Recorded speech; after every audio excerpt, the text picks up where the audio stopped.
राम राम जी सभी को। मैं रेनू, स्वागत है आपका मेरे यूट्यूब चैनल घर की बात पर। कैसे हो आप सब? आई होप आप सब अच्छे होंगे। तो जी आज है दिन बुधवार, तारीख है आज 8 अक्टूबर और आज के ब्लॉग की शुरुआत हो रही है सुबह के 5 बजे से।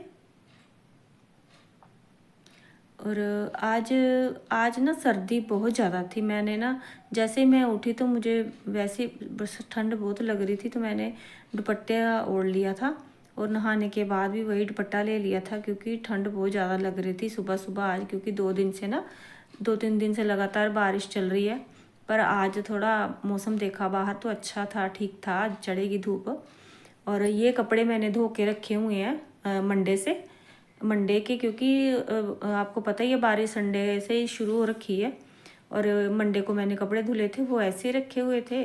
और रात भर देखिए बारिश लगी रही है और पानी इतना खड़ा था छत पे, सारी छत भरी हुई थी हमारी पानी से। और ये बस इतनी सी जाली है और इसमें जो भी उड़ के आता है, तूफान से भी काफ़ी उड़ के पता नहीं कहाँ कहाँ से आ रखे हैं। और ये बोगनविला के जो फूल थे और उन्होंने जाली सारी ढक रखी थी, तो पानी पानी था छत के ऊपर। और मैंने पहले चाय वगैरह पी के उसके बाद फिर मैंने जब मैं पानी निकाल रही थी, वो तो मैं जोत जला के जब निकली बाहर तो देखा तो वहाँ पे पानी वगैरह भरा हुआ था। फिर मैंने निकाला था और कपड़े सूखने डाल दिए थे। और ये अभी नाश्ते के बाद नाश्ता वगैरह कर लिया, बच्चे चले गए थे कॉलेज और मैंने फिर मेहंदी घोल के रखी हुई थी रात की। तो आज फिर बुधवार था, मैंने सोचा लगा लेती हूँ, फिर कल गुरुवार है और परसों फिर व्रत है। तो आज ही मैंने फिर मेहंदी लगा ली। और लाल मेहंदी लगाती हूँ मैं, हरी मेहंदी रात को भिगो दी थी लोहे के बर्तन में। और थोड़ा सा फिर मैंने इसमें नारियल का तेल डाल लिया था थोड़ा सा। और बाल तो मैंने मंडे को धोए हुए थे, पर तेल नहीं लगाया हुआ था, मैंने सोचा अभी बाल नहीं धोऊंगी। तो बस मेहंदी लगाई मैंने अच्छे से, ब्रश के साथ ही लगाती हूँ, हाथ से भी लगा लेती हूँ। और देखिए हाथ में कितनी मेहंदी हो गई है, इसीलिए मैंने पहले लगाई थी काम करने से पहले कि चलो काम वगैरह करते हुए ना साफ़ हो जाएंगे हाथ। और यहाँ पे वाश बेसिन भी काफ़ी छींटे पड़ जाते हैं मेहंदी के, और अगर नहीं साथ के साथ धुलो तो फिर वो दाग जमे रहते हैं। तो इसलिए मैंने हाथों हाथ इसको भी ना थोड़ा सा हारपिक डाल के साफ़ कर दिया था, इससे अच्छे से क्लीन हो जाता है, नहीं तो फिर बाद में दाग अच्छे से निकलते नहीं हैं। और उसके बाद फिर आगे मैं बर्तन साफ़ किए मैंने, अब जो भी नाश्ते के थे।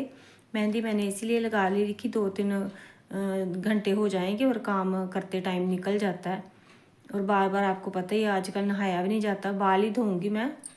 अभी मैं बस कपड़े वगैरह धुल के, और ये मैंने बर्तन धुले हैं तो पोंछ के रख रही हूँ। जो लोहे की कढ़ाई है वो उसको पोंछ के रखना पड़ता है, नहीं तो ऐसे उसको जंग लग जाता है, गीले गीले रख देती हूँ।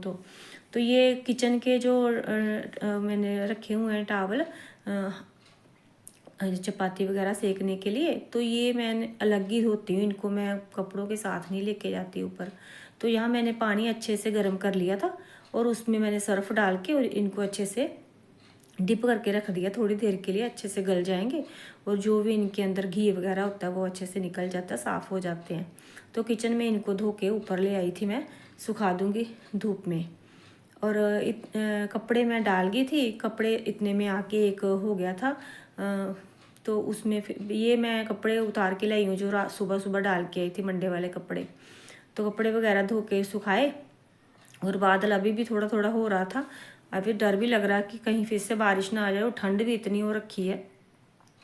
और कपड़े यहाँ मेरे धुल गए हैं और कपड़ों को मैं कपड़े धुलने के बाद मशीन को अच्छे से मैं सुखा देती हूँ किसी टावल से ना, ऐसे मैं गीली नहीं छोड़ती मशीन। हमेशा जब भी कपड़े धोती हूँ तो इसको अच्छे से पोंछ के सुखा के फिर ये छोड़ती हूँ मशीन को।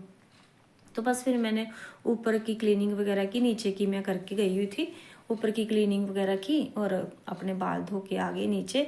तो लंच का टाइम हो चुका था, तो पहले तो मैं भिंडी सोच रही थी बनाने के लिए, फिर मैंने सोचा भिंडी रहने देती हूँ क्योंकि दाल ही बना लेती हूँ। आज शाम को सोच रहे थे कि जाएंगे मार्केट, चूड़ियाँ वगैरह भी लेके आनी थी, व्रत का सामान भी लेके आना था। तो इसलिए फिर मैंने दाल ही चढ़ा दी, इसको मैंने सीधा तड़का लगा दिया।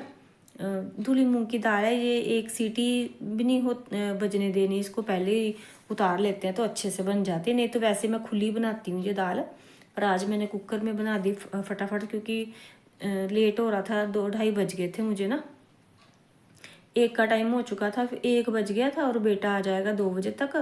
और बेटी आज घर पे ही थी, कॉलेज नहीं गई थी आज वो। तो उसने फिर हम दोनों ने जाना था बाज़ार। तो बस फिर बेटा आ गया, उसको खाना वगैरह दे के और ख़ुद भी खा पी के आ गए थे। 3 बजे आ गए थे हम बाज़ार, दोनों माँ बेटी। और मेरा जो सूट था उसको इंटरलॉक करवाना था सूट को। तो मुझे शॉप का पता ही नहीं है कहाँ इंटरलॉक होती है, मैं कभी आई नहीं इंटरलॉक करवाने। तो 1-2 बार सूट जो इंटरलॉक करवाया मेरे हस्बैंड ही करवा के ले जाते थे, मुझे नहीं पता था, मैं पूछ के आई यहाँ तक। और ये जो भैया हैं ये सिलते हैं जेंट्स कपड़े, और इन्होंने बड़ी मुश्किल से करके दिया। बोलते हैं मैं करता तो नहीं हूँ पर चलो कर देता हूँ आपका सूट, नहीं तो मैं लेडीज़ कपड़े नहीं करता इंटरलॉक वगैरह। तो चलो इन्होंने कर दिया वैसे भी। और ये फिर जा रहे थे कहीं, तो कहते कि लेके जाओ। फिर हम वेट करते रहे उधर, 15-20 मिनट हमें यहाँ पे निकल गए हमारे, काफ़ी टाइम लग गया। और घर से भी हम 3 बजे निकले थे, निकलते निकलते 3-3:15 हो चुके थे हमें। और बाज़ार में इतनी भीड़ थी कि आप क्या ही बताऊँ, कितनी रौनक, कितना अच्छा लग रहा था बाज़ार भरा भरा। चूड़ियाँ ही चूड़ियाँ चारों तरफ दिख रही थी, चूड़ियाँ चूड़े, मन कर रहा था कि सभी ले चले पर ऐसा इतने अच्छे लग रहे थे। और मैंने हाँ यहाँ पे फिर मैंने ना थ्रेडिंग वगैरह करवानी थी, वैसे बाकी मैं कुछ करवाती नहीं हूँ, ब्लीच फेशियल मैं कुछ नहीं करवाती, घर पे कर लेती हूँ थोड़ा बहुत जो भी मसाज वगैरह करनी होती है फेस पे। और बस मैं थ्रेडिंग करवाने के लिए गई थी, तो थ्रेडिंग करवा के आ गई वापस। और इसके बाद फिर हम करेंगे शॉपिंग अपनी चूड़ियाँ वगैरह की। और बाकी भी सामान लेना होता है, जो भी सरगी के लिए चाहिए वो भी लिया हमने। थोड़ा बहुत तो पूजा का सामान था, धूप बत्ती ख़त्म हो रखी थी, फिर वो भी लेके ही चलते हैं, क्योंकि फिर बार बार तो आया नहीं जाता बाज़ार ना, स्पेशली आना पड़ता है मार्केट। तो काफ़ी चूड़ियाँ कड़े अलग अलग तरह के मिल रहे थे। और फिर हम आते आते फिर सब्जी मंडी भी हो के आए दोनों, क्योंकि मैंने सोचा कि घर जाके वापस आएंगे तो फिर लेट हो जाएंगे, हमें 6 बज चुके थे बाज़ार ही। तो फिर वो सब्जी मंडी से भी जो भी थोड़ी बहुत सब्जी लेके आए, फ्रूट वगैरह।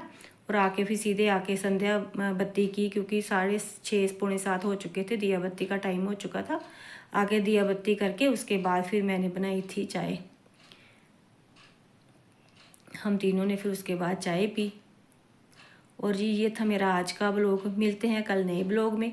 आशा करती हूँ आपको मेरा ये ब्लॉग अच्छा लगा होगा। राम राम जी, सभी को अपना और अपनों का ख्याल रखें।